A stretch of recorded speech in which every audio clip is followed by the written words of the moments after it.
And now I have the distinct honor of introducing the recipient of the 2023 TAPS Senator Ted Stevens Leadership Award. This award is presented annually to a surviving family member who lost a loved one who served in the armed forces.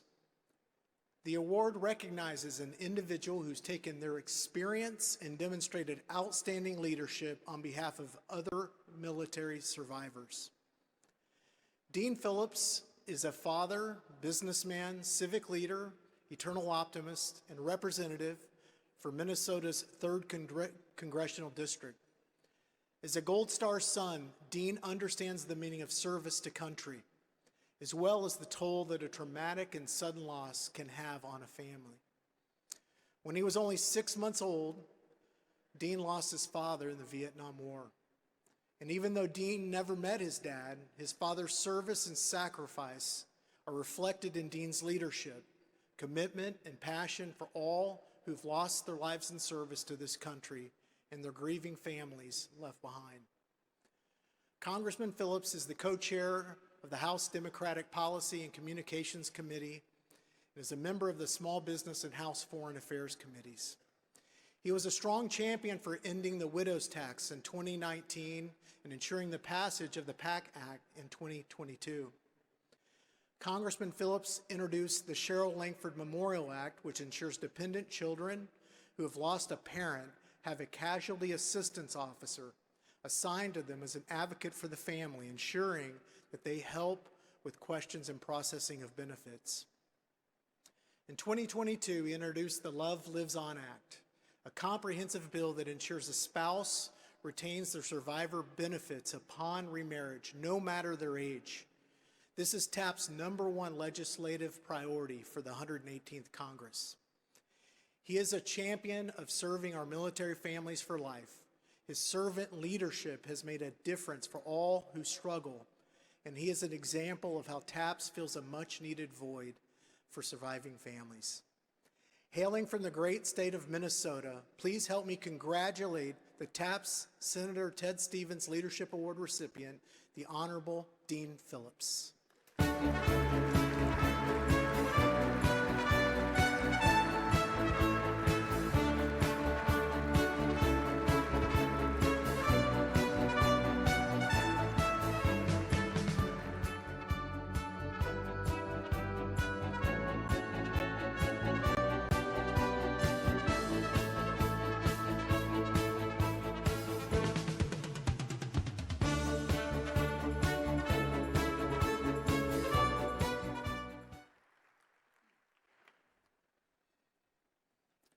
Forgive me if I lean forward a little bit. This thing's a little bit heavy.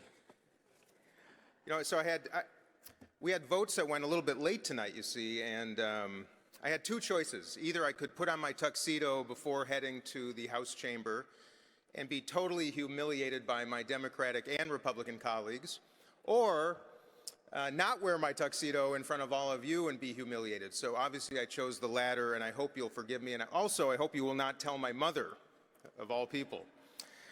Brandon, thank you so much for the kind introduction, and to all of you, thank you. Members of Congress are rarely at a loss for words, but I have to tell you, this is an extraordinarily humbling and very personal moment and honor for me. And I want to thank all of you for your respective service and sacrifices on behalf of this remarkable country. And to those of you who are Gold Star families, I am one of you, a member of that club that none of us aspired to join, and for which the endurance of tragedy and loss is the very high price of admission. But we are a remarkable and inspiring family, a mosaic of sons and daughters, of husbands, wives, and partners, of mothers and fathers, brothers and sisters of all races and religions, geographies, socioeconomics, life stories, and of course, politics. And we are among the very select few who understand the very human and personal cost of the blessings that far too many of our fellow Americans take for granted every single day. And that's why I love you all, and let me say it one more time, I love you all, and I'm so humbled and grateful for the honor that you're sharing with me this evening, the TAPS Ted Stevens Leadership Award. One evening during the winter of 1979, when I was just 10 years old, my mother, Dee Dee, picked me up from hockey practice. In Minnesota, we learn how to skate before we learn how to walk. And in the car ride on the way home that evening, for some reason, my mom and I had a conversation that would forever change my life.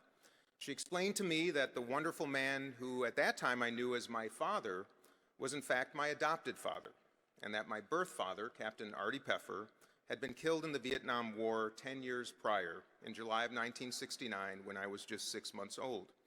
She told me the story of how they met in high school, that he was a great hockey player and baseball player, unlike me, and that he had grown up with very little money, but very big dreams, and that he had used an ROTC scholarship to attend the University of Minnesota Law School, from which he graduated magna cum laude, before being deployed to Vietnam in 1968, when my mom was 7 months pregnant with me. And on July 25th, 1969, his helicopter from the 525th Military Intelligence Group crashed into Dragon Mountain, just beside Camp Anari in Pleiku, Vietnam, resulting in the loss of 8 service members, including my dad. He never had the chance to hold me, his only child. My mother was 24 and widowed, and we moved in with my great-grandparents for the first 3 years of my life. And then fate dealt me a lucky hand when she married Eddie Phillips, who adopted me, nurtured me, and brought me into a family of great achievement and very high expectations.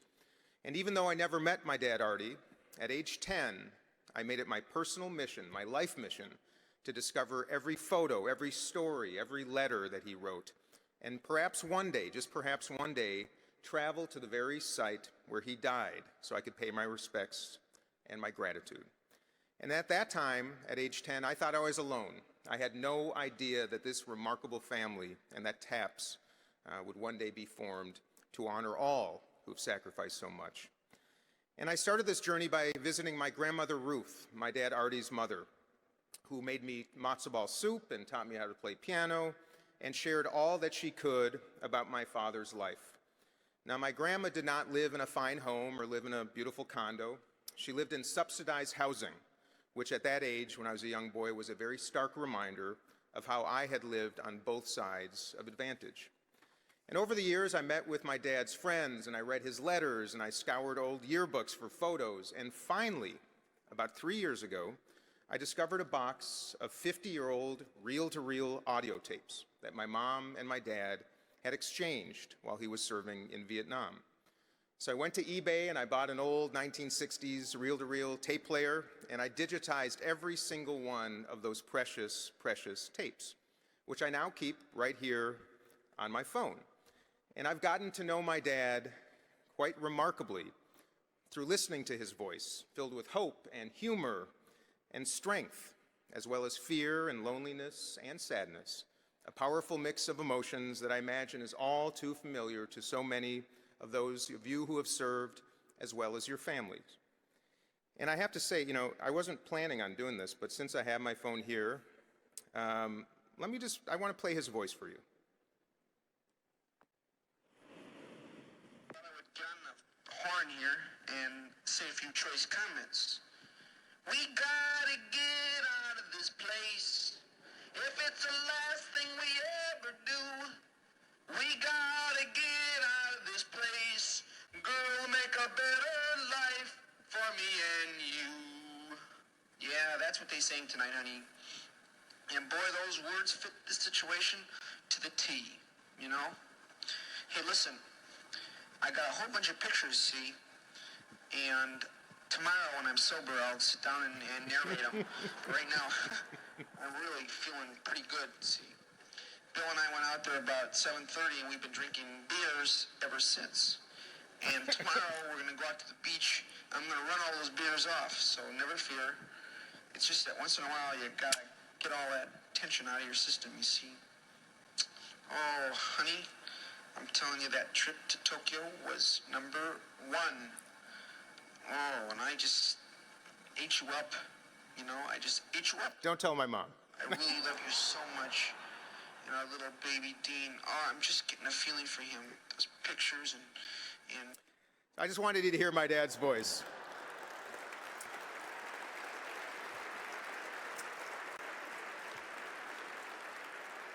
And in a remarkable twist of fate, just last week, literally just days ago, the day after my dad, Artie, would have turned 80 years old, I finally made that journey that I had dreamt about since age 10 to the other side of the world and to the very site in Vietnam where my dad, Artie, and 8 other soldiers drew their last breaths. I said a prayer for each of those whose lives were lost that day. I buried photos of my wife, my mother, my children in the ground, and I placed sunflowers there along with that. I cried, I soaked it in, and I departed with a remarkable sense of peace, and also with a 50-kilogram bag of coffee beans that are now grown in the very dirt on which my dad died, and that I plan to grind and roast and drink every single morning for the rest of my life. It was without question, as you might imagine, the most poignant and powerful and extraordinary experience of my entire life, and I'm sharing that with all of you for the very first time. The fact that I was able to touch the dirt where my dad died, read his words, and hear his voice over 50 years later is a remarkable blessing to me. But I'm reminded that there are thousands of Gold Star families from the Cold War, the Korean War, and the Vietnam War, not to mention more modern conflicts, who were never able to obtain such tokens of remembrance and closure. And you are here because you and your families share the common bond of tragedy, the loss of a hero serving a common purpose to protect America, to preserve our freedoms, and to uphold our democratic system of self-governance. And as a Gold Star son and a public servant, it is my duty to honor your family's sacrifices and to ensure that veterans and their families receive the support that they deserve. And that's why I'm a proud co-author of the Lives Live On Act, a bill that was endorsed by TAPS, of course, and ensures that surviving spouses continue to receive benefits after they remarry, eliminating a harmful remarriage penalty that exists under current law. It's also why in the last Congress I co-sponsored legislation that simplified and improved care for disabled veterans, solidified benefits for family members of veterans, and provided employers with incentives to hire spouses of veterans. And just last week, I joined a group of representatives advocating for greater funding for suicide prevention for veterans and their families, as well as improved funding for medical care for disabled veterans. I will continue to support veterans and their families as long as I serve in Congress. We are a nation that always finds the resources to send young men and women off to war, and sometimes struggles to find resources to take care of them when they come home. So doing so is central to my duties as a public servant and to my personal beliefs as a Gold Star son. And while there is much left to be done to improve our federal response to the needs of survivors, I'm encouraged by the efforts of the volunteers and staff at TAPS, who do the work every single day to support those who need it the very most, and whose successes often go unnoticed. And I'm grateful for the leadership of Bonnie Carroll and the relentless advocacy of TAPS over the past 3 decades. They have a vision of a nation that properly cares for our surviving families and fight day after day after day to make that vision a reality, one family at a time. I also want to recognize Catherine Stevens, who is here tonight, I believe, and who, along with her late husband, Senator Ted Stevens, has been instrumental in supporting TAPS since its inception and who has been a long and passionate advocate for surviving family members. Now, Catherine, thank you so much.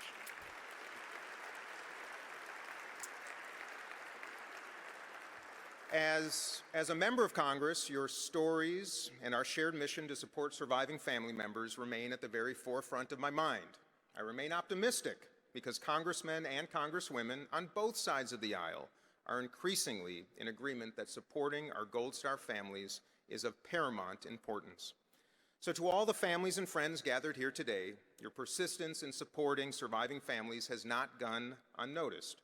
Gatherings like these are essential in raising the awareness for the work that is still unfinished and the importance of fulfilling one of our nation's promises to care for the loved ones of those left behind from those who paid the ultimate sacrifice.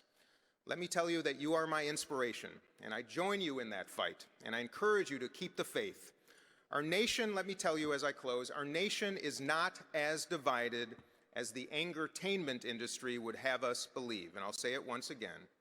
It's not as divided as the angertainment industry would have us believe. Thank you. Because the sad truth is there is a very large and even more profitable industry dedicated to separating us and profiting from us, and we must not let them succeed. Indeed, there are good and great and principled people on both sides of the aisle all around America willing to place people over politics and principle over self-preservation in the very same way that so many of your loved ones did in service to our country.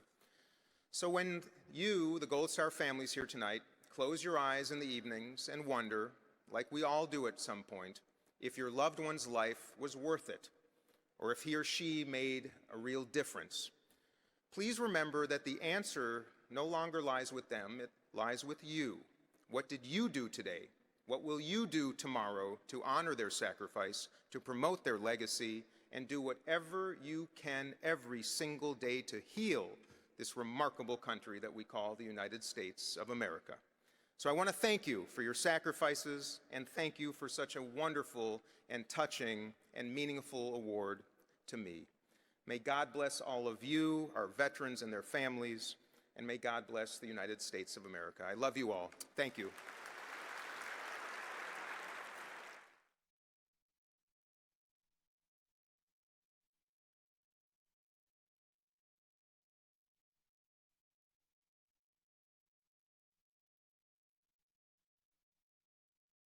Good evening. I'm Nathaniel Lee, Legacy Mentor and Active Duty Guardian. Representative Phillips, it's my great honor from one surviving son to another and one Ted Stevens Leadership Award recipient to another to congratulate you on this achievement. And I also want to thank you for all of the work you do for our surviving families on Capitol Hill. I'm really proud that you and I share the common value of service, not only to TAPS, but also to our nation. And everyone else in attendance tonight, I want to thank you for your support. Have a great evening. Hi everyone, and welcome to the TAPS Honor Guard Gala. We are the surviving family of Air Force Captain Jeff Hill from Elk River, Minnesota. This year's Ted Stevens Leadership Award recipient is Minnesota's Representative Dean Phillips. Like these guys, Representative Phillips is a surviving son after losing his father in Vietnam. And we are so grateful for all the work that he does on Capitol Hill for our surviving families. So thank you for attending tonight. Thank you, Representative Dean Phillips, and congratulations. Congratulations.